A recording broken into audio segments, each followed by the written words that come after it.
នេះគឺជា iPhone 15 Pro Max ដែលបញ្ហាដំបូងនឹងភ្ញៀវគាត់ថា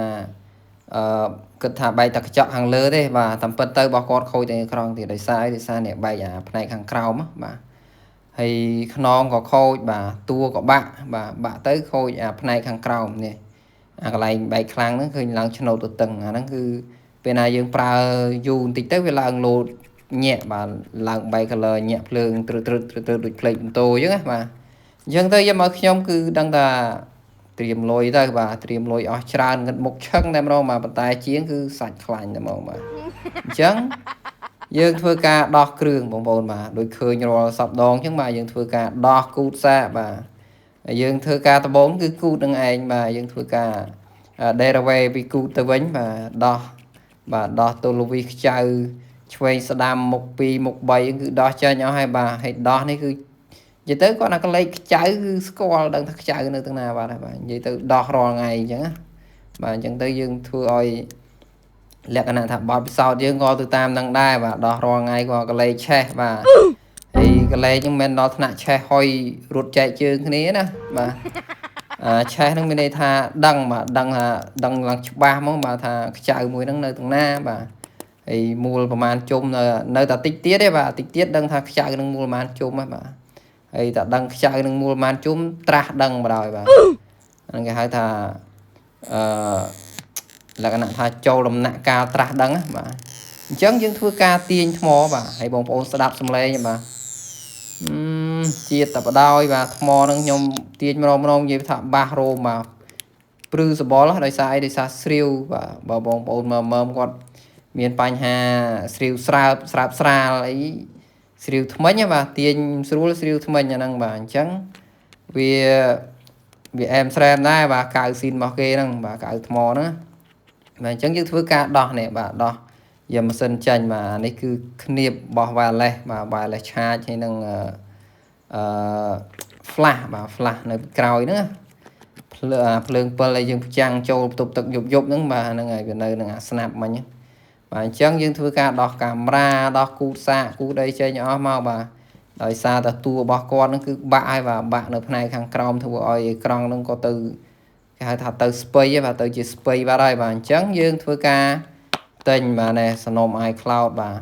និយាយទៅស្រុកខ្មែរស្បូនណារឿង iCloud ហ្នឹងបាទមិនដឹងថាចេញប្រភពមកពីណាមកពីណីអាហ្នឹងយើងមិនដឹងច្បាស់ទេបាទសំខាន់ឲ្យតែចេញជាកាប់សាច់គឺទិញមកហើយបាទនេះ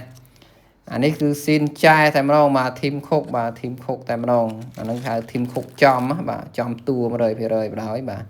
អញ្ចឹងយើងធ្វើការដោះគ្រឿងចេញអស់ហើយយើងរៀបចំបាទរៀបចំយកអាគូតសាកហ្នឹងយកមកចាប់ចូលនៅតួថ្មីរបស់យើងបាទតួស្អាតរបស់យើងណាបាទរៀបចំចាប់ចូលឲ្យស្អាតមកបាទទាំងនេះខ្ញុំកាត់តិចទៅកុំឲ្យថាមើលទៅវាសាំតប៉ែលើពេកបាទព្រោះបើវីដេអូរបស់ខ្ញុំធ្វើទៅគឺ full បាទ full option តែម្ដងបងប្អូនដែរគាត់បើអត់សូវចេះបាទអត់សូវចេះដោះអត់សូវចេះអីបទពិសោធន៍តិចបងប្អូនអាចមើលវីដេអូខ្ញុំទៅគឺចេះតែហ្មងបាទខ្ញុំអត់ skip នៅអា step ណាមួយតែគឺនិយាយទៅគឺ full option ដែរបាទអញ្ចឹងយើងធ្វើការតម្លើងតាមអញ្ចឹងបាទតាមលំដាប់លំដោយនិយាយទៅគឺថាស្តង់តែបណ្ដោយបាទចេញមកទម្រង់ស្តង់តែម្ដងហើយថ្ងៃមុននោះខាង